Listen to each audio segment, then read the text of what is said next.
Hello guys, welcome back to Rupsa Vishal channel. তো আশা করি তোমরা ভালো আছো আর আমি ভীষণ ভালো আছি। তো ওই কারণে চলে যাচ্ছে আমার বোনের স্বাদ খেতে।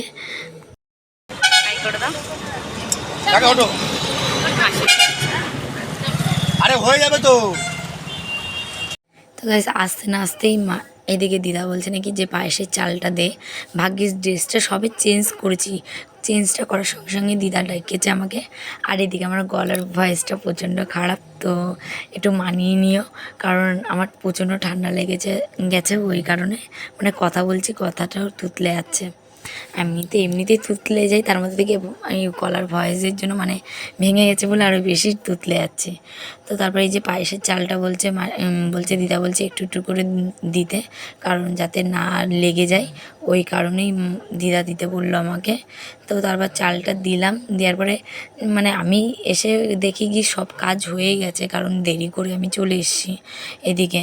কারণ আমি ভেবেছিলাম কালকে আসবো, কিন্তু আসতে পারিনি, একদিন আগে আসবো তাই ভেবেছিলাম, কিন্তু আসা হয়নি। ভাবলাম যে আমার বর আসবে, এতবার করে সবাই বললো আসার কথা, কিন্তু ও যায়নি, ওর ভাল লাগে না যেতে। তো জানি না কেন ও আসলো না, বলছে আমার কাজ যদি থাকে আমি চলে যাব কলকাতায়, তো সেই কারণে আসিনি। তারপর আমি একা গাই, লাস্টে আমি আমার মেয়ে চলে এসেছি। আসার পরে এই যে চাল ধোয়ার মানে চালটা দেওয়ার পরে তারপরে যে মামি হচ্ছে মাছের মাথাগুলো ধুচ্ছে আর মাছগুলো ধুচ্ছে। তো তারপরে এই যে আমার মেয়ে এদিকে এসে দেখি ঘরে দেখি তার মাসির সাথে হাতে হাতে কাজ করে দিচ্ছে, ফুল ছিঁড়ে দিচ্ছে। এই ফুলটা হবে মানে ডেকোরেশন, মানে ওর যে ভাতগুলো দেওয়া হবে, ভাত তরকারি সাজানো হবে, তো ওইদিকে চারিদিকে ফুলটা দিয়ে সাজাবে আমার বৌদি, ওই কারণে ফুলটা ছেঁড়া হচ্ছে। আর এদিকে অয়ন বেচারি ও হচ্ছে মানে কষ্ট ও শুয়ে রয়েছে, কারণ ও সারাদিন খাটনাখাটনি ওই করেছে, বাজার থেকে শুরু করে সব দিক থেকে শুরু করে।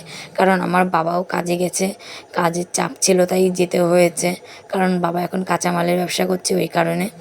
তো অয়নকে একা একা দৌড়াতে হচ্ছে সব জায়গায়। আর এদিকে আমার মেয়ে মজাতে আনন্দিতে লাফাচ্ছে, ও মানে অনুষ্ঠান বাড়িতে দেখে প্রথম আগে চুপচাপ ছিল, তারপরে লাফাচ্ছে এখন।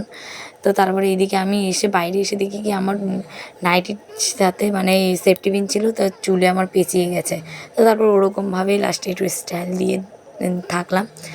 তারপরে এদিকে দেখছি যে কী কী রান্না হলো, তারপর দেখছি যে চাটনি করছে, আর এঁচোড় হবে, মানে এঁচোড় চিংড়ি হবে, ডাল হবে মাছের মাথা দিয়ে, মাছের ঝোল হবে, আর চাটনি পাঁপড় আর পায়েসটা হবে, আর মিষ্টিটা হবে।